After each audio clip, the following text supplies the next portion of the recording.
Hi, everyone. We're incredibly excited to be here today. I'm Ranger Clint, Katmai Science Communicator. I'm Leslie Scora, wildlife biologist and bear monitor here at Brooks Camp. And today we're going to share some stories of which I think you might have an interest. We're going to be talking a little bit about an activity that I think many of you at home might have a passing familiarity with. We're going to be talking about bear monitoring. We're going to be sharing with you the stories of the season. We're going to get a chance to look back on July, which I'm sure many of you have seen, has a lot of bear events happening. And we're going to get a chance to look ahead to see what might be happening next in our bear research in the park. So Leslie, let's get a chance to look first off at bear monitoring, some of the stories of what it takes to really understand the bears here around Brooks Falls. All right, big questions. So the bear monitoring program has been going on consistently since 2001. There's been some monitoring of bear numbers that has gone on before then. But otherwise, it involves doing scans of around 2-hour segments twice each day and trying to identify the individual bears that are present so we can record the number of bears using the river each season, and then every 10 minutes conducting a scan as to how many bears are on the river at that moment, how are they using the river, are they fishing, eating a fish, playing, how many sows with cubs are there, how many single bears, and then we also record the number of people both on and off the platforms and other man-made noises that might be going on, such as airplane noises, just to see if there are overall trends in the data. That's excellent. There are a number of details there overall. I'm sure a number of you at home have picked up on some of these details out at Brooks Falls. So when it comes to looking at the bears around there, what are some of the key details you're really looking for, the ones that really stand out to you? Yes, bear IDing can be very tricky. None of the bears here are marked. What makes Brooks Camp a very unique place is that the bears are present in front of us. They are willing to tolerate our presence and the presence of other bears due to this abundant salmon resource that we have. So it's a very unique opportunity to be able to individually identify bears that we don't need to do invasive and costly techniques such as marking them. But some of the key features that I look at, I try to use facial structures as much as possible, closest to the eyes, length of a muzzle, perhaps muzzle bumps, ear positioning. These are things that tend not to change even if the bear gains a bunch of weight or heals from scars or is shedding out their coat, because colors can change as well as how furry they are. But that being said, ear color can be very useful. Bear 409 has some very distinct light ears in comparison with her darker coat. And just overall a blonder bear versus a darker bear. Scars can be useful. However, these bears can heal remarkably quickly, especially while hibernating over the winter. So unless it's a very large scar, there's a tendency for it to not even show up within the same year as that bear receiving it. So although it might be easy temporarily, I try not to use that as too much of a crutch. Other things are just their behaviors. A lot of the bears have places, especially at the falls, where they like to fish. They know how to fish well. They're able to compete for that fishing spot. So marking where these bears tend to prefer to fish can be very useful in identifying which bear it is. But like I said before, it can be very difficult. We can't always get it 100% accurate, but we're trying. Absolutely. And I can speak to this. I can say that developing the Bear Watchers site is astonishingly difficult.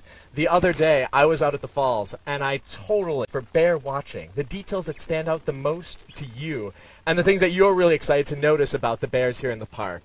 So to be able to restate a couple of things that Leslie said before, as you may have noticed, we had a float plane take off, so there was a little bit of noise in the background. We're really looking at individual bear features as well as activities that they're carrying out throughout the season And we've noticed some pretty interesting things this year. Is that right, Leslie? We have, indeed. This year, Brooks River has been a bit lower, especially compared to last year, so the water level has been lower, has not been as high as before. And we've also had a pretty solid salmon run this year, so that's interesting enough changed some of the techniques, some of the success of that the bears are having in the lower river. We've seen more bears using this lower river area, also the riffles and below there. And sometimes it's taken the pressure off of the falls area where we've in the past seen most of the bears. Brooks River is known to be this hotspot of bear activity in July because of the falls. That's a bottleneck for the salmon that are trying to get up to their spawning grounds farther upriver in the other lake systems. So that's typically what draws them here, but on this sort of year where it's a low water year, the dash and grab style of fishing has become more successful for some of the less dominant bears. It's been great for the subadults who can't quite compete for a space at the falls. They've been very successful either scavenging salmon carcasses floating down, or like I said, the dash and grab has been more of a success. And I gotta say, the dash and grab is one of my favorite fishing strategies because it looks incredibly difficult. Like, they're looking in the water, they're watching to try to see some sort of fish, and they leap out and pounce on it. And I have to say, some bears are leagues better at this than others. I've heard that some bears have attempted the belly flop method in order to catch fish. Sometimes that works out really well because this place is astonishingly abundant. As you cross this bridge, there are vivid red fish everywhere, and that continues on up to Brooks Falls. So it's an incredible sight to see. This has been an amazingly abundant year. It has, yes. It's been quite successful, and it's been interesting with all of the subadults that we've seen around. It seems like it's a good year to be a subadult. Lots of playmates around, and the ability to be successful to find food resources out here. So that's been another interesting observation. We've had a number, still several family groups. Where the monitoring process is still going on. Today's the last day for the July monitoring, so I'm still going to be wrapping up all of the data. So there's no official totals as of yet of the number of individuals ID'd, but we're getting there. I'd say probably sometime a little bit later in August, mid-August, we'll hope to kind of release the final tallies. But as of now, we have about 10 different family groups. Close to 15 different subadults that we're probably going to get new numbers this year. Some of them will get new numbers, and around 47 or so individual adults. So we've really seen the numbers come up since last year. So that'll be an interesting trend to watch in the future and this coming fall if we see similar numbers. Yeah. So those of you who are waiting for our new 800 series. There are some bears that are going to gain their number later on in August. The counts are not officially tallied just yet, but we're excited to begin telling the stories of some of the bears that we've seen quite a bit around here. They've produced some relatively interesting stories, and it's made the situation around the bridge in particular kind of exciting this year. Right. I'll go into a little bit of how we number the bears here for any of the viewers that don't know. But within the monitoring sessions, if a bear is witnessed, it has to be witnessed at least 3 times. We have to be able to identify this as an individual, a unique individual, 3 times, and then afterwards we'll get its number. I prefer to wait till the end of each monitoring season, so at the end of July, before I assign these numbers, just because, as many of you know, when trying to ID some of these subadults, it's very confusing as to is that bear the same subadult as from the day before, or is it different? And as they shed out, how is it different? So we're constantly taking photos, comparing 3-digit number if it's new individual, and if we can recognize it from years before, we'll try to keep that same digit number of that bear. Here we'll be giving bears in the 800s number, and each year we'll progress to a different hundreds section just to kind of differentiate from year to year. And it seems like we'll have many new 800s number bears running around in the future. 800 will get very complex. It's been a great year for the subadults. I am going to pause in speaking right now because there is a float plane currently taking off. Folks, this is a regular occurrence in Katmai. It's relatively exciting to see people arriving in on planes. It also creates some interesting sound issues when we are live on camera, such as right now. It's still taking off right in this moment. Now, I think it's getting a little bit quieter. If you cannot hear me, I do apologize for that. But I think it's incredibly fascinating, just the amount of attention to detail that goes into this process. That there's always this drive towards consistency. There are times where we think we may have seen a bear, but we can't fully record it just yet. You have to make sure each of the details are lining up just so. And I know there are a lot of questions about the numbering procedure here. I know one question that we got a few times came down to the 300 series. There are certain numbers that show up again and again. That year, the 300 year, seems relatively less prevalent around Brooks Camp. Right. There's no reason why the 300s seem to be skipped. It should have been, it might have been 2011 that was done. That was before I got here. But otherwise, it could just be that the bears numbered in the 300s have moved on or using other fishing streams. They've dispersed. Oftentimes, we number subadults that come, they get the new numbers, and those are the bears most likely to disperse to new areas. So it is possible that they're just either using new stream or have passed on. So we'll have to wait for a few more years, and then we'll start filling the 300s gap. Yeah. Someday again, the 300s will rise. Yes. Just not this next year. But it is kind of fascinating to think about where the bears travel throughout the park. It's one of the puzzles we're trying to solve here, is to understand bear movements throughout the park. So we're getting towards the end of our major July run. Although one thing I think that's really fascinating about this year is it's gone on for quite a bit longer. Typically in the past we hear that right around August 1st things are starting to taper off a little bit. Things are starting to get a little bit calmer. How calm has it been this week, Leslie? I mean, it's been a little calmer, but you're right. It's the activity here on Brooks River has been sustained for a bit longer.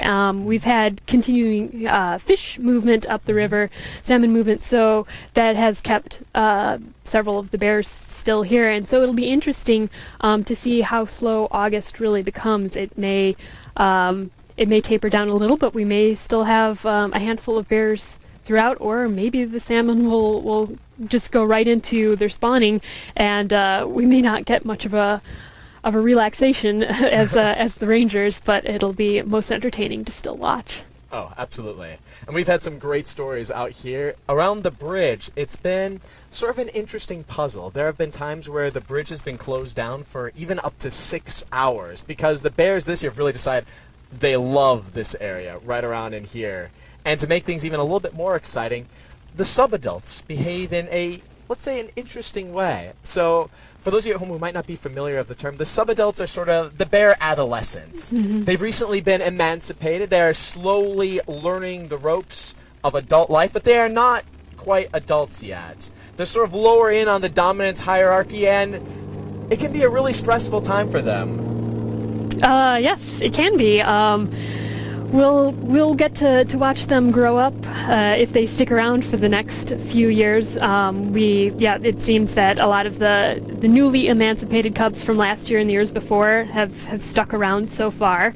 They may not in the seasons and years to come, but yeah, there are often times testing out their environment. They're playful. They might be chewing on sticks, bouncing on logs. They might also be testing visitors, people on the ground here, just learning, are we something to play with? Are we something that they can kind of push around? So it's been a little bit of a challenge managing both in camp and some of trying to enforce some good habits in them of where a good boundary is, a spatial boundary between people and bears. But they're also doing the same thing with other bears, those subadults. They're testing to see, if they can also eat with other subadults, eat with sows with cubs. I've seen several sows charge after these subadults, and that's all a part of the learning process for them. Are they able to stand up to that, or are they going to back down? They're learning that lesson. Hey, later in life, I probably want to avoid sows with cubs because she's going to be pretty protective over them. Yeah, they're learning all of that right now. Yeah. I gotta say, I'm really rooting for the subadults out there. The other day, I saw some young ones really attempting to fish at the falls themselves. And I have to say, they were not entirely skilled at it. They were still kind of picky up the ropes. They were trying to capture the fish. So you'd see one like running in, dashing, failing horribly. But every now and then, it catches that single one. He's just like, yes, this one is going to make it. I'm confident in these ones. There was even one that was trying to hang out in the jacuzzi, which is fascinating to me because as I understand in the past, the jacuzzi, that fierce boiling pool where you see all the salmon leaping, that is a prime spot for some of the dominant bears.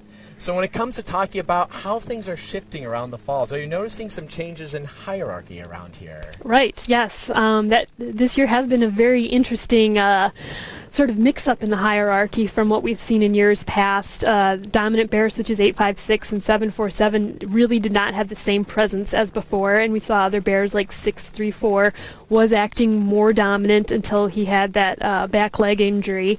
I haven't seen him since, so but last time I did see him was moving away, so perhaps just gone to a different salmon spawning stream that has less competition as he heals.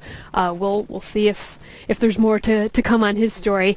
But then also seeing other bears like 32 really stepping up in their attempt at dominance. So there's been a lot of different activity going on. So it's been a time for some of those less dominant bears to maybe try their hand at becoming a little bit more dominant. Whereas, yeah, some of the other large boys might be taking a step back. We'll see how it all plays out. It's been, yeah, pretty shaken up. Yeah, I understand that one of the ones that might be rising is Chunk, the one with the impressive posterior. He seems to be really making a name for himself now. I'm really interested to see what's going to be happening with him in the future. Right. Another one I know a number of you are really partial to at home. We've seen 128, Grazer, using the falls more and more. And it is astonishing to watch her with her 3 cubs. The other day, when we were out doing the last evening monitoring session, I saw Grazer playing with her smallest cub and 2 other cubs playing right next to her. And I have to say, it's incredible to be able to have the opportunity to witness moments like that. Definitely. So not only are we seeing the subadults being very active this year, I think another theme of this year would be the family units are finding phenomenal opportunities out here. So we're seeing promise for a number of future generations here in the park. Indeed, that's... So as I'm transitioning to the biologist position, I'm looking more at analyzing this data that's been collected by the monitoring program, and that will be a key focus is kind of taking a step back, looking at the forest among the trees being the individual bear IDs, and so I'll be trying to see the trends overall and how the bear numbers have changed along Brooks River through time. We know that there's been a peak around 2009, and it's been decreasing since, but with numbers like we're seeing this year, especially with family groups and subadults, it looks as though it's the numbers might be coming back up. So I'll be looking at factors that might be influencing these changes, anything from the salmon escapement, the number of salmon that are coming up the river, potentially how visitation might be impacting things, water levels, looking at records that we have of the Brooks River water level, and seeing if there's anything that could be correlated and it might be influencing these trends. And then I hope to kind of take a step back and look at a little bit broader picture even from that of, do we notice the same trends throughout Katmai instead of just Brooks River? Do we see something similar with a peak around 2009 and then declining, and will we see it come back up then? So it's interesting just how... A little bit earlier is that Leslie has been bear monitor and bear watcher of the past, the bear numberer, and now Leslie is our wildlife biologist. So I'd like to congratulate Leslie. Congratulations on this exciting new role, and it sounds like you're really digging into a number of deep details in the park. So all of this watching of the bears here at Brooks Falls holds larger implications for the rest of the park, and it really helps to build our understanding of the ecosystem surrounding us. So I'd love to get a chance to dig into that question of, when we're looking at the trees, what is the forest beyond it? So in what are going to be some of the key details you look at. I want to give you a chance to really elaborate on some of the puzzle pieces you're most excited to begin to disentangle. Sure. So I'll still be doing some of the bear monitoring, although starting to train a new person to be able to fill some of that role to give me more time to analyze the data. But so for the most part, though, I know that question had been asked of how many monitors are there, and it has just been one, and it's up to that one person to have seen the bears 3 times in within the entire season. So as apart from still collecting this data, it will be also collecting data on the salmon escapements, the water levels, visitation, and other such factors. And then, as I was saying before, looking at the different trends. And for the larger scale of looking throughout Katmai, there have been aerial surveys along streams of counts on the number of bears that have been done sporadically since the 1970s. So it's at least although there are some gaps, it will at least give a clue as to what the trends might be since then moving forward. So hopefully it will be enough numbers, enough data to be able to tease apart some of this information. So yeah, it'll be. Stay tuned. Years to come. There are many details to digest here. Leslie showed me some of the binders she was looking for. I thought, that is a tremendous amount of data. That looks like it's going to take years. And she said, that's just the beginning. She opens up a cabinet. There is another massive collection of binders. So this is a lot to look through. It's sort of like unlocking the mysteries of the park in some ways, trying to find the pieces of the story when you're looking through individual words.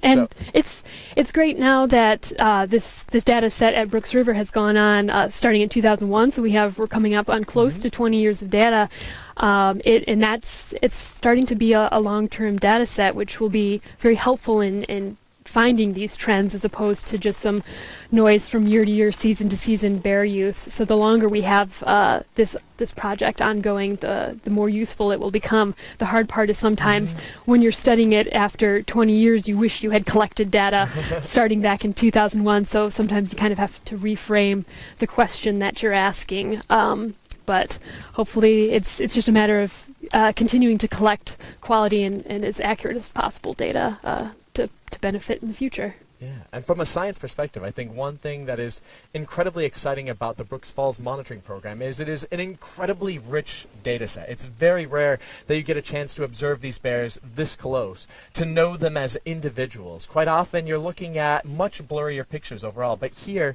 we can tell the stories of individual bears and then connect that to a much larger picture throughout the park in a way that I think is really evocative and tremendously exciting. It's part of what makes the bears here unique. It's being able to tolerate human presence and the bear presence, and that allows us to be able to look a little bit closer into their life story as opposed to looking more at the forest of the bear population overall. Absolutely. And I just want to say that each part of this project is a wonder to really be able to participate in overall. We've gotten a chance to do a couple of aerial monitoring surveys. Actually, Leslie has done several at this point in time. For her, this is relatively normal, in which you will sail over parts of the park and you try to maintain careful counts of different activities taking place throughout the park. Would you like to speak a little bit about that process? Sure. Yes, like you were saying, aerial surveys. We get into saying fairly low to try to be able to count the bears using some of the streams that are known to have larger salmon runs in them, and trying to get an estimate as to the number of bears that are within that region that are using that resource, and how that changes through time. So it can be a lot of flying back and forth along these streams. These are rather meandering streams. So it's something that whoever's the data recorder in the back seat needs to have a strong stomach, because it's not always the smoothest of rides.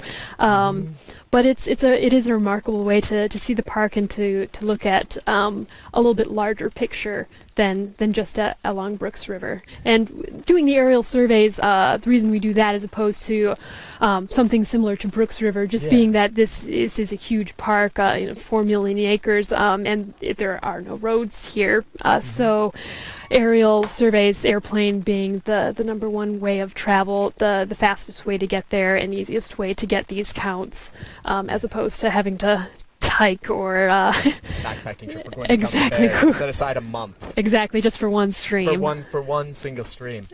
And it's true that these flights are designed to ensure there's no disturbance of the wildlife. We're flying up high enough that they're not really even paying attention to us at all. But what you get when you go on one of these flights, you get this amazing sense of scope.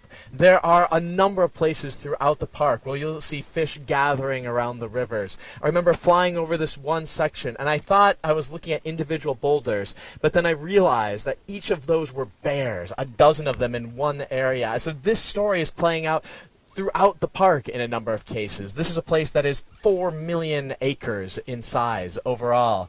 And so there is plenty of room for these bears to roam and a tremendous amount of resources for them to take advantage of. So many of the bears you see around Brooks Falls, in the month ahead, you're going to be seeing them a little bit less. But don't worry, they haven't disappeared. They're moving on into some other reaches in the park. So in looking at the story ahead here at Brooks Falls, what do you think is going to be happening next around here? Oh boy, it's always an adventure. Many of the bears will be moving on to some of the smaller salmon streams that where the salmon will be spawning. Others may go to some of the larger streams that that also have a large number of spawning salmon. There's rivers such as at Crosswinds in the Preserve, Moraine Creek, Funnel Creek, that are known for being good August fishing places. But eventually, a lot of them will make their way back here to Brooks River in the fall and take advantage of the spawning out salmon that will be occurring right here. So we'll see if the numbers of bears continue. Right. And then in looking at different parts of the park, you're seeing the salmon run happens at somewhat different times in other regions of the park. So sometimes bears are following where the good resources really are. On the coast, the story is a little bit different. When I was out on the coast in June, July, the salmon were running in there. In fact, the salmon run on the coast is only just beginning. Before that, the bears were really relying on resources like sedge. They'd be eating enormous amounts of plant life in the meadows out there. And at times you could walk out into this one meadow and you would see 18 to 24 bears in one spot. It's a really astonishing view. So things are different throughout the park. So soon these bears are going to be looking out for other resources. I know some of these bears really love to look for the berries, much like myself. Do you think we're going to have a good berry year this year? I hope so. I was enjoying it last year where we had another good year as well. That really goes to show just how interconnected all of these resources are, and it can point to a good reason why we study the bears is that the bears act as this umbrella species that by protecting a healthy population of the bears, we know that there is probably a protection of so many of these other resources. There's probably good water quality occurring. Right. If there are enough salmon at the end of their life cycle to feed the bears, then we know that there should be enough salmon at the beginning of their life cycle to feed other wildlife, eagles, other fish, and the marine animals that will feed the salmon eventually and in their system. And the many different resources all working together that might affect the bear population. I think that's one thing that fascinates me the most, is that in studying bears, you're studying a number of other organisms throughout the park. In looking at bears as an umbrella species, you can begin to understand that there are scores of other organisms that are interconnected in this system. So when the bears are out there fishing, there are other species that benefit from that. There are birds out there, they'll be looking for an opening to pounce upon these fish. That quite often their best access to that fish will be bears simply leaving fish behind. And then you'll see the bears dragging these fish off to shore. Well, those salmon are incredibly rich in nutrients.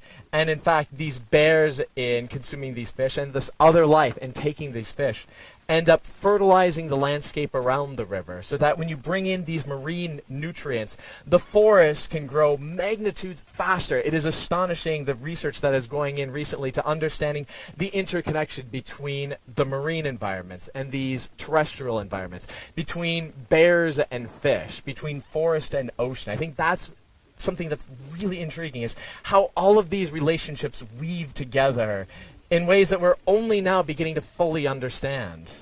Yes, very well said. Very much so. And then I want to be able to get a chance to answer some of the questions that some other folks are having here at home. So I want to get a chance to address a few things that are burning questions for our visitors. So I think there's one that you've gotten a chance to address a little bit earlier. So the bears have increased this year compared to past years overall. Would you like to speak a little bit more about some of those trends and what they might be communicating to us? Yes, we have seen an increase in number. We can't say for sure that that means the total population has increased. It just merely means that there were more bears using Brooks River this year. So that will be interesting, though, to use the aerial surveys as something that can maybe say, okay, there's a greater trend overall throughout the park in number of bears. Yes, it'll be interesting in the years to come to see other such trends, especially with the more subadults. That kind of indicates the future of perhaps having more adult individuals around, and maybe we'll see numbers similar to 2009 again. Maybe it'll surpass that. Maybe 2009 was and that time period was all that the landscape could host at that time, and if resource conditions are not the same, then that's all the landscape could really hold. So it's all fluctuating, all changing. So it's always just kind of a matter of let's see what the landscape delivers this time.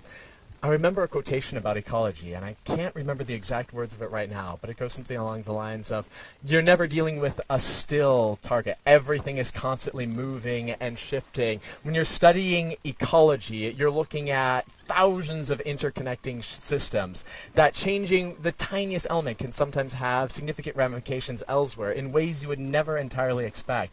And that's a part of what makes bear monitoring here so challenging, but also fascinating. Yep, that's very true.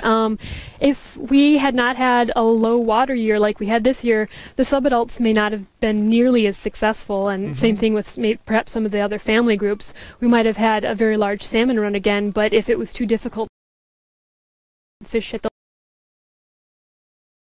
the fall, then access to resources. So it's just one little thing may make a world of difference. Exactly.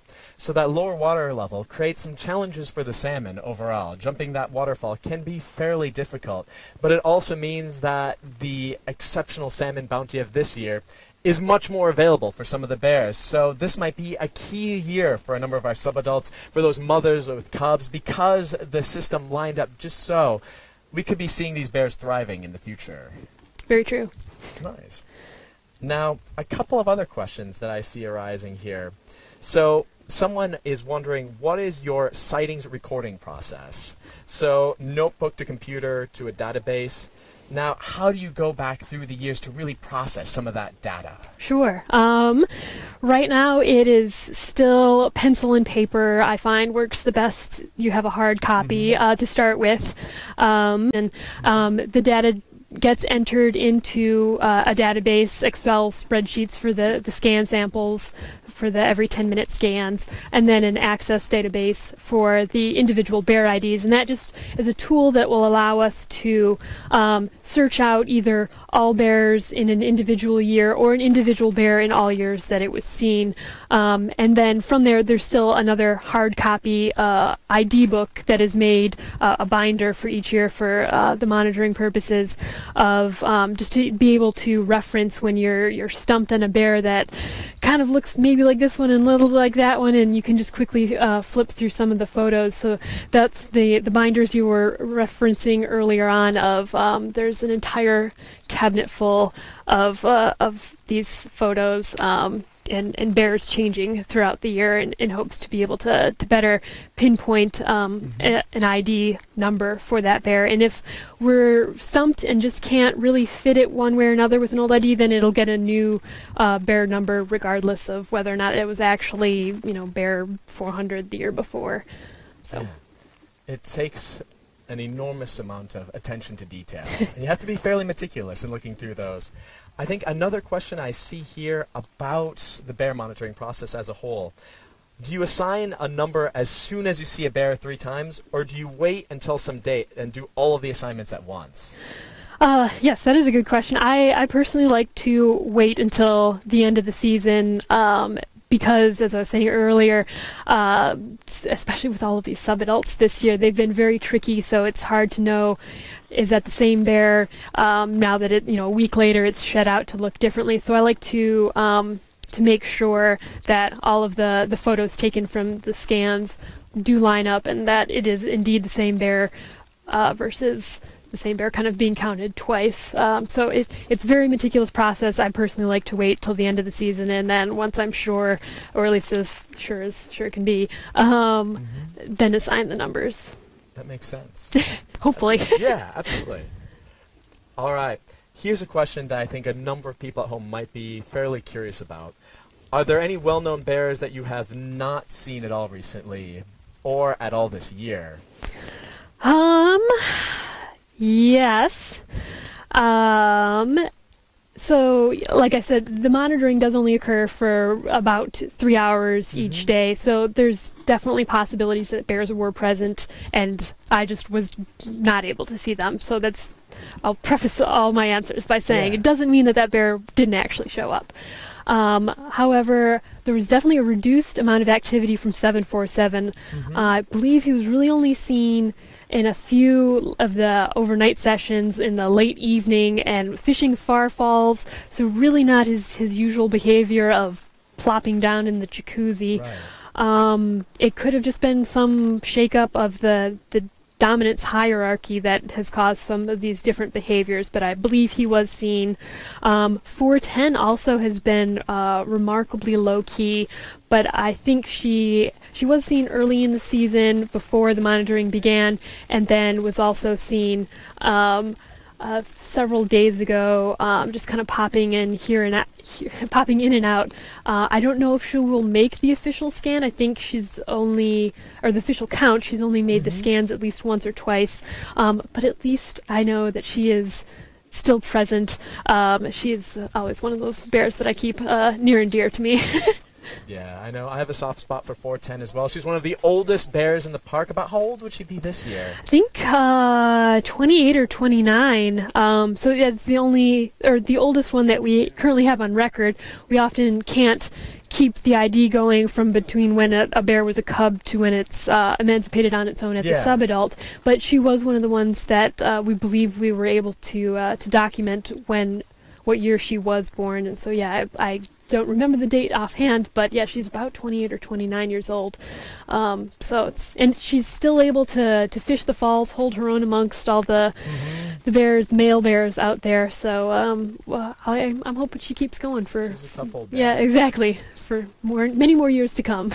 In the past, she caused delight and distress for some of our audiences by deciding to take naps at places that were not always the most ideal. So in past years, sometimes she would cause a few extra delays. It's the protection of some of the people around from other male bears that may be a little bit more skittish from people. However, yes, she seems to have no problem just picking some of the busier human active places and making them her home for the afternoon.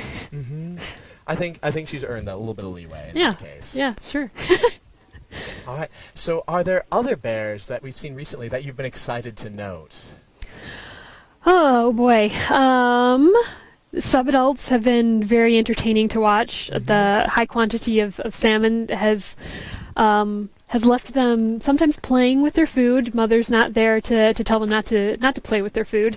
That's always entertaining. Like I said, was saying before, bear number 32, with his new dominance, acting. It's been interesting. He's being a little bit more aggressive than the somewhat more docile bear with his large rear end, almost parachute pants like there. So, as I understand it, he may be in the running this year for the largest bear at Brooks Falls, too. Stay tuned. This is a fierce competition. A lot of them are doing pretty well out there. It will be a fierce competition this year, I think. I have to acknowledge one bear that I have a little bit of fondness to as well. I know this is going to be a somewhat controversial statement, but I have to admit, I really like 480. I really, really like Otis. I know that might surprise some people at home, but that is a bear that is very near and dear to my heart overall. I mean, I gotta say, Otis is just this incredibly calming presence, and I love that melancholy look in his face as he's looking down, just searching through those fish. I have to say, he's got this tremendously efficient way of getting fish. They just basically come to him. And I love the fact that he is one of the more tolerant bears along the river. So I have to say, I know that this may surprise some people at home, but I really like him.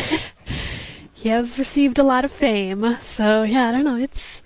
It's hard. I can't say that there's one favorite bear I have, but each year it seems like there's a handful that just kind of I get to connect with, just based on either goofy characteristics that I'm witnessing, or just how they are all around. But it's great to be able to have this opportunity to get a glimpse into the more of the life of a bear. Absolutely. Are there any other bears that you'd like to draw attention to say that this is a story that we might want to know a little bit more about? Oh man, that's a really tough one. It is. Yeah. I could talk more about Otis. No more about Otis. Okay, no more about Otis. Man, no. I think it's all just going to be a stay tuned. Whenever you think you know what's coming around the bend, it completely flips over. Like we've seen at the falls this year. Will things settle back down for next year? We'll never know. Well, we'll know next year, I suppose. So. Yeah. So those of you at home, feel free to share your favorite bear stories and your favorite bears in the comments below. The things that draw your eye the most here at Brooks Falls and here at the Lower River area. So another question that I think has come up a few times, both before and now, is there is some question about, are there any bears that you have given numbers to in one season that you never see again? Absolutely. Sometimes you don't get a great visual on a bear when you do see it, even though we do have to recognize it as a unique bear after it being in 3 different sessions, but it might be far away each of the 3 times. We don't get great photos, and it was just there briefly. A day and a half is all it needs to be here, and then it's gone. And so yes, there's definitely the bears we never see again, or just don't have enough of a description of, so it might just get a new number the following year if it does return. Right, and the bears out here do face a number of significant challenges. Those cubs especially can face overwhelming odds in some circumstances. So this is a place that is tremendously abundant. It is astonishing how many resources are available out here, but it also is an incredibly challenging environment. Definitely. A lot of different factors have to come together, like we've been discussing, of water level, berry production from year to year. It's all part of a very intricate system, and not to say that Brooks River is the only or the best place to go. May not fish here in July because it is often a more competitive area, so we may not see them until the yearlings or until the fall. Yeah. Things like that, interesting dynamics between within the bear population can be seen. Yeah, absolutely. And you do see a few interesting details in bear personality over time where bears do show different preferences. I think one thing that's been observed sometimes is there are certain bears that seem to prefer to be a little bit more active in quieter hours, and this is a part of the night monitoring project. Would you like to talk a little bit about night monitoring and which bears may come out a little bit later on when things are a little bit quieter at the falls? Sure. Yes, we do do an overnight monitoring session at the falls during July, roughly once a week. So there's about 4 or 5 of them that usually occur in a season, and this is to get an opportunity to observe and document any different behaviors, different bears that do occur. And as you had mentioned, yes, that there have been in years past either different bears that show up or different activities that we note of bears when there are fewer people on the platform. So that is one of the reasonings why we do that overnight monitoring session. And usually it's the monitor and 1 to 2 other people. We try to keep a pretty low profile. We'll sit on the base of the platform and look through the rungs like we see here, and that's to sort of screen our movements. And we have noticed, at least in recent years, not necessarily too many different bears that come to the falls later in the hours, but perhaps different activity. Bear 755 has been known to be timid, fishes the far falls usually. However, in the overnight sessions, I've seen him underneath the falls platform and fishing the jacuzzi. And we can't necessarily say that that's just because there are no people there. It could be also that there's a reduction in the number of other dominant bears in the area.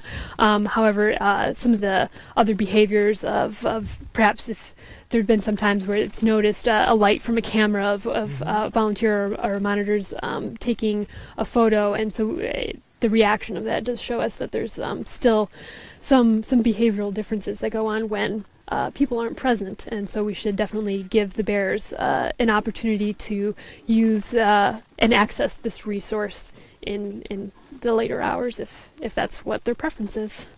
And that's one way that this data has real implications for managing the park, in that the research shows that there may be good reason to keep the falls quiet at certain periods of time so that other bears get a chance to take advantage of that resource. I know one other bear that I have a soft spot for is one who has earned the nickname of Scaredy Bear. He's so nervous. He's a massive, towering bear, but he's so nervous that he'll only usually come around when people are not around. Like even the very small light from a camera can be a little bit shocking for him overall. Exactly. That was the bear I had mentioned, and that is part of the unique balance that the park is trying to manage here at Brooks Camp, which is this higher concentration of people and the high concentration of bears.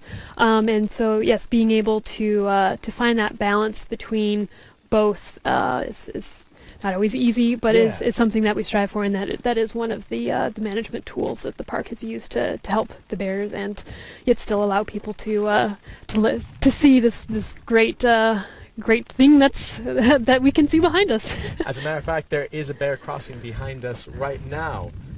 So we have some bears moving about, just crossing the lake. There hasn't been as much bear activity along Lower River today. Just yesterday, there were significant delays as a number of mothers with cubs were moving along the bridge. I watched a cub gnawing on the bridge down over here. Today, it's been a little bit quieter, but you can see one mother moving along the beach over there, as well as another bear swimming out in the lake. You might be able to pick up on some of those small details. So it is, even though it's quieting down now, it is still a very lively place out here. So the next question I'm going to ask is one that you've gotten a chance to talk about a little bit. This is one of the deep ecology questions. Oh boy. Someone is wondering, how many bears can the Brooks Falls ecosystem support? Is there a limit on the number of bears that the system can sustain as healthy populations of bears? Wow, that's a great, was more than the area could hold at that time period based on the resources available, and so that's why we've seen the population come back down. But as we've been mentioning previously, that it does have a lot of the environment plays a huge role. It's not that this area can only hold 53 bears, it may be that this area can hold for maybe several years 80 bears, but then conditions change. We might have several low water years or high water years that then make it more difficult for the bears to access the salmon resource, or perhaps low berry years. If the sedge meadows aren't as productive, if other wildlife species aren't available for the bears to prey upon during the leaner times before the salmon come in, these all can play a huge role. So I can't say that we have a number right now, but yeah, perhaps 2009 was a little bit too much, and it looks like in the future we may be able to support a little bit more, but it's always shifting, and hopefully I'll can maybe shed a little bit more light on that once I start analyzing more of this data and some of the resource factors. Yeah, absolutely. So what I hear you saying is that these ecosystems are incredibly complex. There are a number of interlocking variables that shape how many bears this region can support. It's not just the fish. You look at the berries, you look at wildlife carcasses left over from the spring thaw, you look at overall climatic conditions in the area, you look at a number of really intriguing features to get a sense of really how many bears can thrive in this environment. So it's a really fascinating question. It's also a really tricky one to answer. Definitely, I know. But that's the stuff that excites us. Definitely, yes, it does indeed. So good question. I hope to one day figure that out. So another question I have here is, do you ever get frightened working close with bears and close encounters with bears? Have you had those experiences? How do you respond to working in an environment so full of bears? Right. I would say, yeah, that working in this environment does get my heart pounding sometimes. I think if it doesn't, anybody who comes here and it doesn't, they should watch out, because then they're probably doing something wrong. But it's been very interesting this season with subadults, like we had mentioned before, testing the boundaries. Are people something to play with or something to fear?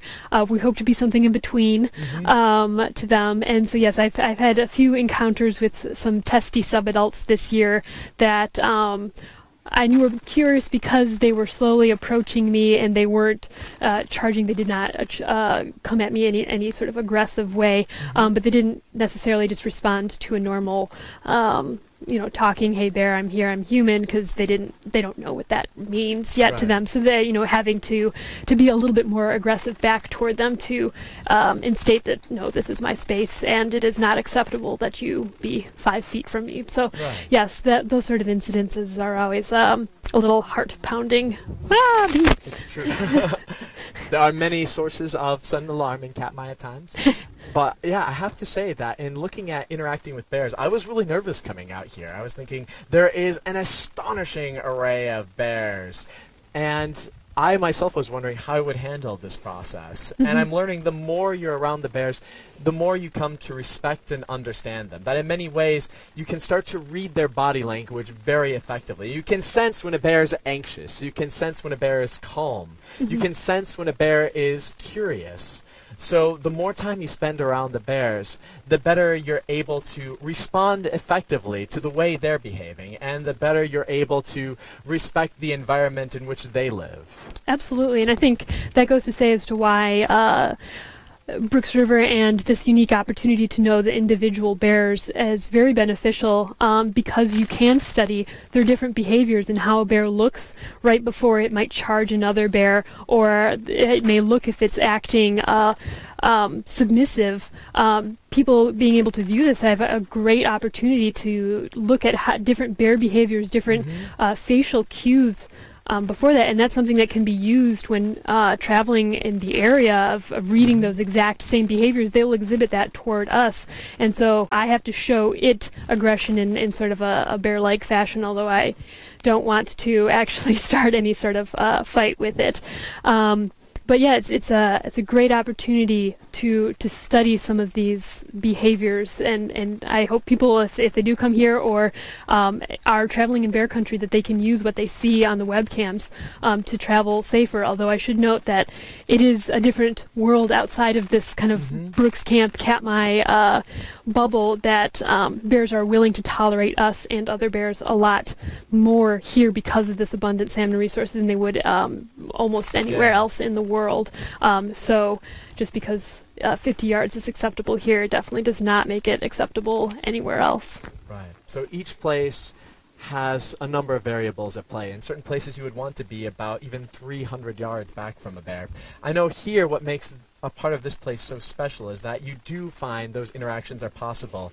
What's interesting for me is I've been in some other parts of the park where you see much less of that bear-human interaction, and the bears do behave a little bit differently. They're a little bit more nervous in some cases. So out on the Savanoski, bears will stay further back. Out on the coast, depending on where you're at, if you're out, say, in Hallow Bay, the bears are very comfortable around humans out there. You can get some astonishing bear viewing opportunities out on the coast. In other places, if you go out to Cape Douglas, we saw bears at 300 yards away. They would notice us, and then they would start to move away a little bit. They would start to move away a little bit. So in some cases, it's very context dependent. Based on the experiences of the bear, the learning environment of that bear, it brings up a number of remarkably differing bear behaviors. Definitely, yes. How much that bear's willing to tolerate, and once again, it's the parks hope to manage the two of people versus bear populations, so that we don't have people with bad bear behaviors and bears with bad people behaviors. So that's the goal. So here's a question that I see coming up is, can we talk a little bit about how humans impact the bears and how we can improve the lives of bears in our work here? Whew, yes, another deep question. So how humans impact bears here. Obviously there's visitors that come through every day. I'm sure the webcam viewers can see the giant groups of people on the other side of corner waiting to cross the bridge, and when the bridge finally opens, the mob of people pushing in one way or another. The platforms are very helpful in reducing the footprint that humans have on the bears that are trying to use this entire river to gain access to the salmon resources. They can even walk under the platforms if they want, and it's creating a confined area of predictable behavior that people are exhibiting toward that bear, and the bear can observe from the people. So for that reason, I'd say platforms are fantastic for Brooks River. When doing things such as the monitoring from the cut bank tree stand that I have, and witnessing some of the other behaviors that goes on from actually on the ground, the more people that are using the river on the ground, that's taking away from that habitat that the bear would normally be using for fishing resources, even though that bear may be comfortable, getting within 50 yards of that person. It's still, the more spread out a group of people becomes, and the more of the river that they use, that's just the bears and the humans can't use the same space simultaneously. Yes, I think the viewing platforms here, although they might get crowded, are very great for creating this predictable behavior for the bears, and also allowing the bears that aren't as comfortable with people to know that, okay, I'm just going to avoid that area because that's not my cup of tea, if you will, and not having to have those encounters if it doesn't want to. Right. So it comes to, in many cases, giving them the space they need to collect their resources without increasing stress for them. And in other cases, in places like Katmai, where you have these platforms, behaving in a predictable way means that the bears will learn to be a little bit more comfortable fishing nearby. So that's a part of the research here, is trying to answer how can we best create the environment that will let these bears really thrive. Could you address the confusion of Bear 68? People are really wondering about this particular bear. Gotcha. So from what I've seen in the scans, which, like I said before, does not necessarily mean that this bear was not present, I have not seen 68 this year. There was another bear that was briefly seen, I believe, in 2015, number 603. I gave him that number that year, which I think might have caused some confusion between the two. But as of now, like I said, also not official yet until we can go through all the bear photos. But I'm thinking there might have been some confusion between 68 and 603. So once again, sixes, a lot of sixes. The sixes provide a little bit of confusion overall. So to give a little bit of an official statement here, 68, not as noticeable this year overall. Right. I mean, it's not to say he was not at the falls, but he was just not present for any of the scans that I was there for. Yeah. So. Another excellent noise of Katmai, we have the Valley Road bus coming back from the Valley of 10,000 Smokes. Absolutely amazing place. Great opportunity. Also introduces a little bit of extra noise right now, which we learn to work with out here. There are certain noises that almost become everyday occurrences out here, although some of them are really kind of fascinating. Every now and then you hear the growling of bears, you hear the call of gulls. There's this really gorgeous soundscape out here. You might not be getting the most gorgeous soundscape right now, but trust us when we say it's beautiful out here. So another specific bear question. I'm going to ask one more, and then we'll move on to a couple of other questions. Are you ready for this specific bear question? I hope so. All right, let's get geared up. Okay. Have you identified 273's emancipated subadults? I think so. Of course, I can't say for sure since it is just based off of some physical characteristics, and there's a lot of changes that go on between cubs and subadults from year to year. But there is one subadult that I ID'd this year that I have suspicion that it is hers. Only genetic testing could really answer that question for sure. However, there is one, and probably when we release all the information later in August, hopefully that'll make its way out there. Okay. So there's good possibility there, but we have to be relatively thorough in some of this before we can move forward with some of those details. So, a couple of other interesting stories of this year. What are some things we can learn about the population through studying individual bears? Are there any other features you'd like to touch upon from this season or from preceding seasons? Sure. By being able to identify these individual bears, we can get an idea of the life expectancy of bears using Brooks River. Like we mentioned before, 410 we believe to be around 28, 29 years old. We can also get an idea of the survival rates of cubs, so we may not know which cub is now a subadult, but we can at least say that a particular sow may have started off with 3 cubs when we first noticed her early July, but then 2 years later, before she kicks them out, she may only have 1 yearling cub with her, so we can kind of see what the survival rate of those cubs might be. And yeah, we can also try to count the number of litters of cubs that a particular sow might have, just to kind of give us an idea of the overall survival rates, productivity, and life expectancy of these bears just by being able to identify them, even if it's just by sight alone. So it comes down towards seeing individual stories about what they ultimately need to survive and thrive in an environment like this. And the more you observe these individual stories, the more you can start to piece together the larger puzzle picture of Katmai National Park. So, another question that I'm interested in asking is looking at some of your favorite memories looking over these past seasons. What are the parts of the research that excite you the most, that puzzle you the most, that thrill you the most? What are some of the memories you'd really like to share with the audience at home and the audience that just showed up from the Valley Road Tour? Hi, everyone. How y'all doing? They look happy. So I would say, research-wise, it's been very exciting for me to take on this next step of being able to analyze the data that we have. Just by doing the data collection before, I was just as monitor. Come up with a lot of the same questions. There's been some great questions that have been asked so far, and that's what's driven the my drive to further analyze, to try to answer some of these questions and continue my education and to fill the biologist role.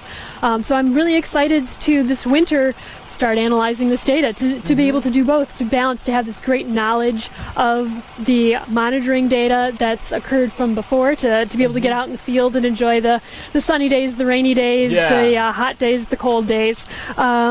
But to also then put it to use is really exciting, and I would encourage anybody that's even watching at home on the bear cams, when you have questions, there's ways to answer them. Try to answer them yourself. That's taking it to the next step is really exciting for me. I get to nerd out on it. Yeah. There's some fantastic opportunities to nerd out here, and I realize that the more you start asking these questions, the more it becomes kind of addicting in a way. You start to pick up on these subtle details. I'm sure many of you bear watchers at home have picked up on subtle details, where you constantly develop this sense of curiosity. That's really what motivates us here as park rangers as well. You start asking those questions, like, what is that individual story that I see right there? Or what is that strange, puzzling element?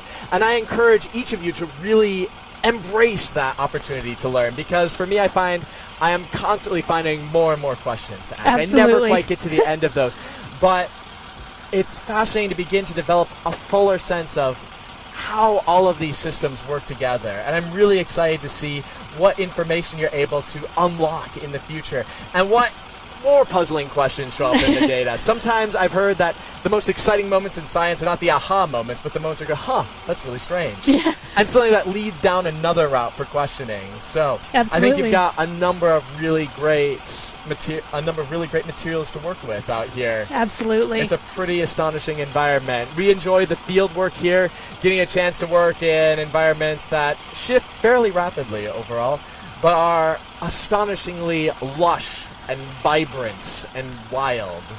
And then we also get excited about poring over that data, looking through the data sheets. You don't always see that side of things. Sometimes it might look like a person frowning at a computer screen in puzzlement, but that produces some really great stuff. Like those of us who get really enthralled with this, sometimes our favorite thing to do is to frown over those walls of text and try to figure out how on earth is this all working together.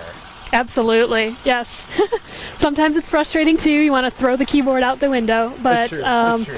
But yeah, it provides a nice balance between the days when you don't want to be out in the field because it's cold and rainy and you've spent the last 4 hours out there. You now have a nice warm office to sometimes run to, but on other occasions when it's beautiful and sunny and warm out and you want to be outside, it's great to at least have the opportunity to watch the activities going on here at Brooks River. And I think that some of the excitement of wilderness is sometimes you do encounter some really challenging elements. There are the days where it just rains constantly, and you think it's going to stop raining. You're in your tent. It does not stop raining. It just builds up again. There are days where you don't notice the bugs at all, and other days where there are just these fierce clouds buzzing absolutely everywhere.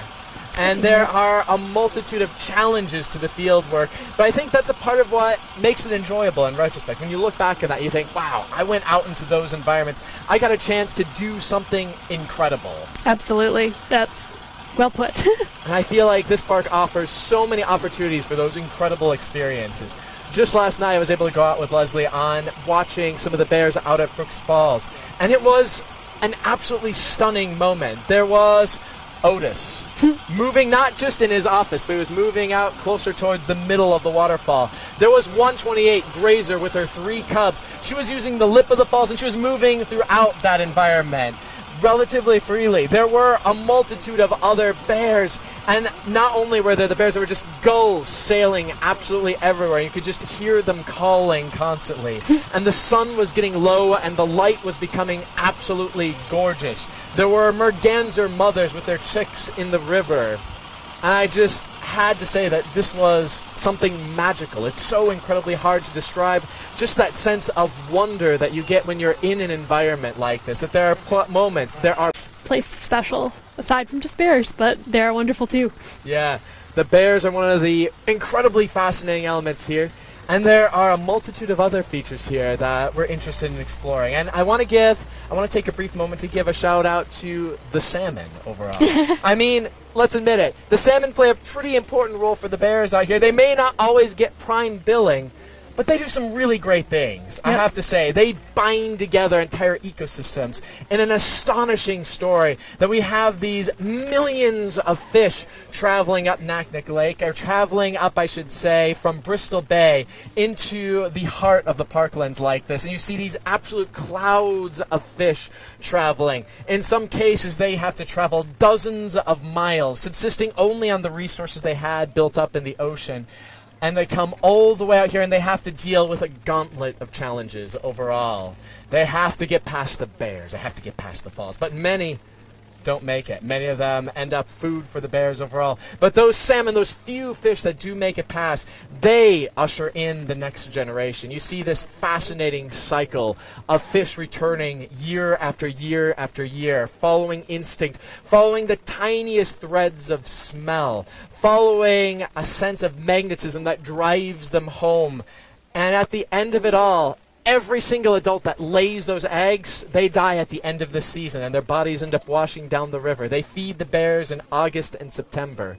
But in that role, they end up raising up the next generation in other ways as well. As those bears take those fish, as they spread bear droppings, as they spread fish carcasses around this environment, they bring up this astonishing array of life that the salmon fertilize the ground and bring up the next generation.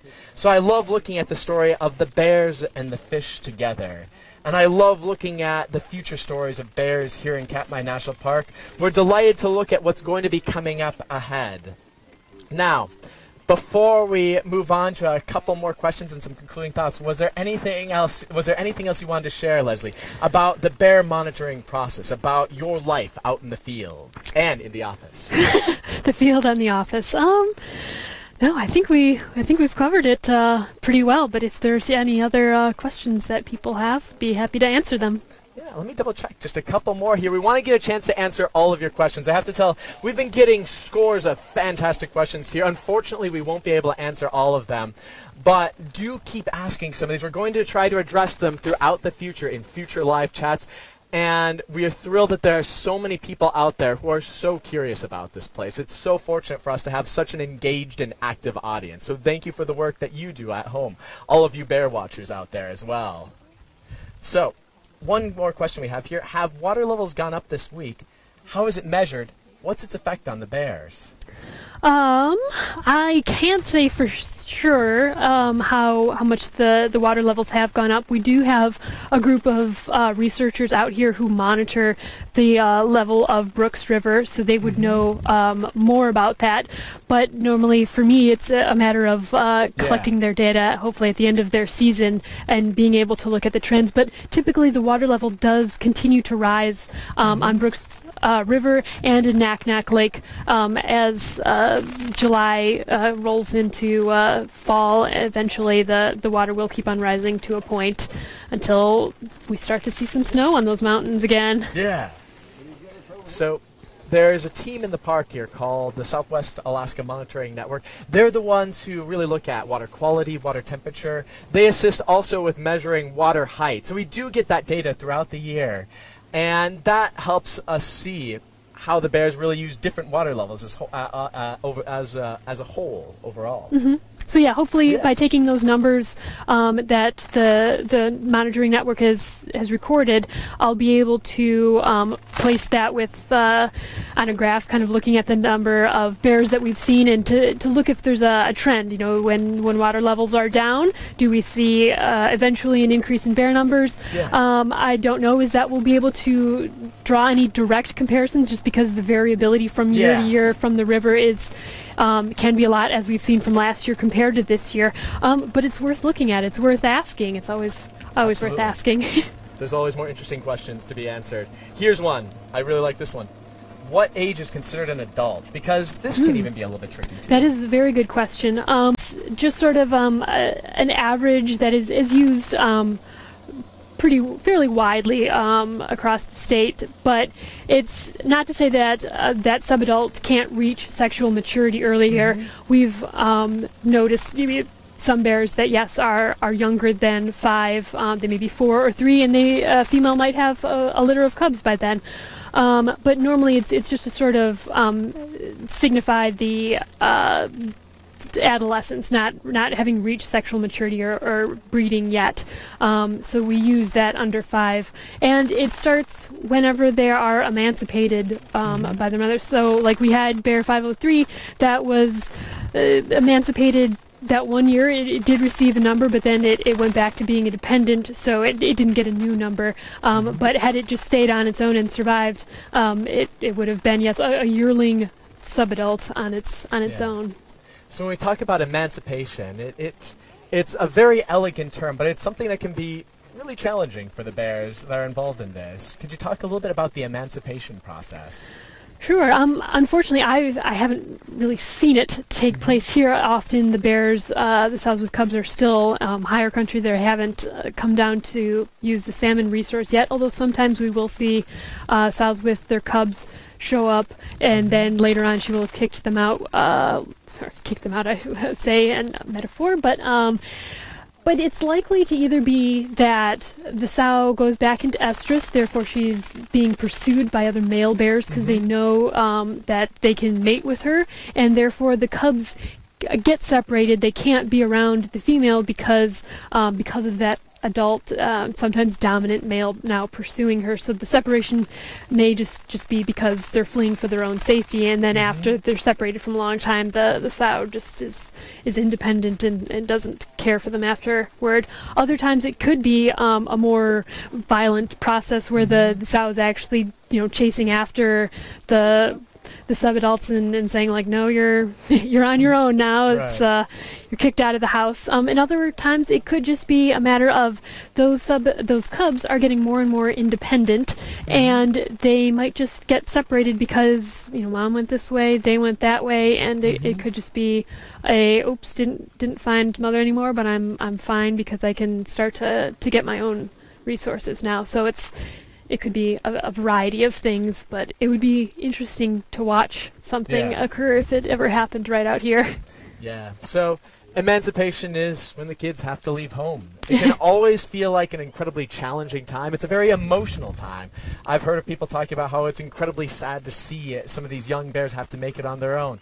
But it's ultimately a process that gives them a chance to find their own way in the world. So I find that's a really interesting term for it. A really kind of, in some ways, apt metaphor for it. Or at least a way of making it sound a little bit nicer at times, too. Exactly. All right. Now, are you ready for another question here? Oh, sure. All right. Now, there is a question about dominance and how we determine the dominance hierarchy overall. Some people are interested in where grazer fits in, but I think this might be a good opportunity to talk about how we really determine a hierarchy like that, because it's not always entirely clear, and I'd be interested to hear your thoughts on the dominance hierarchy related to bears like grazer, as well as some of our other bears out here. Sure.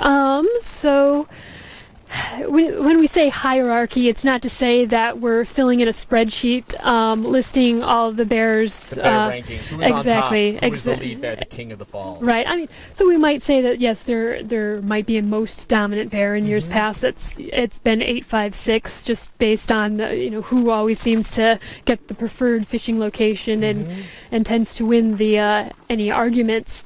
However, below that, it's not necessarily clear as to that person's 2 or that bear is 2, 3, 4, or 5. And I've noticed that there have been some comments about bear 128 in her family group, that she's acting more dominant now. And I don't know is that she's competing for the number 1 spot in dominance, but just we might have noticed an increase in her dominant behavior or aggression because she has this family group now, and that she's protecting the cub, emancipates her cubs if she'll go back to being a little less aggressive at the falls. That will be yet to be seen. Yeah. So, like many answers, there's an easy answer, and then there's a complicated answer overall. It's difficult to pinpoint in many cases. In many cases, the shifting definition is constantly on the move. Well, folks, I first off want to say, Leslie, thank you for taking the time to answer a number of questions here and getting a chance to talk to the Bearcam audience. Sure, it's great to have an audience. Normally I'm in an office now or locked away in a little tree stand just staring at bears. So thanks for putting up with my my talking. This has been fantastic. This has answered a number of questions for me and for, I'm sure, a number of folks at home. And on that note, I'd also like to take the time to thank Explore.org. They're a nonprofit. They're our partner that facilitates this opportunity, that provides a multitude of people a chance to interact with Katmai National Park, to get a chance to see the bears from the comfort of their own home, and to connect them to resources across the planet. I also want to thank David, who has been facilitating this particular recording. He is our social media and tech guru. So, David, thank you for all the work that you do. And for the folks at home, thank you for taking the time to watch us and to ask so many excellent questions. Once again, we'd love to hear more about your favorite stories of the summer, your favorite bear memories. And thank you for always having that strong sense of curiosity.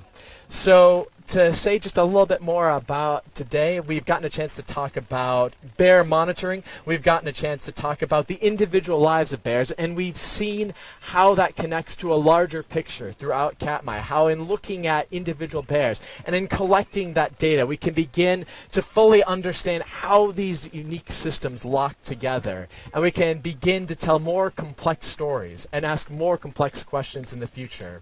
In this project and in many others, I think the more we study these environments, the more we begin to understand the words of 19th century naturalist John Muir, who said that when we try to separate out any one thing by itself, we find it hitched to everything else in the universe. Thanks for dropping on by today, folks. Have a great day.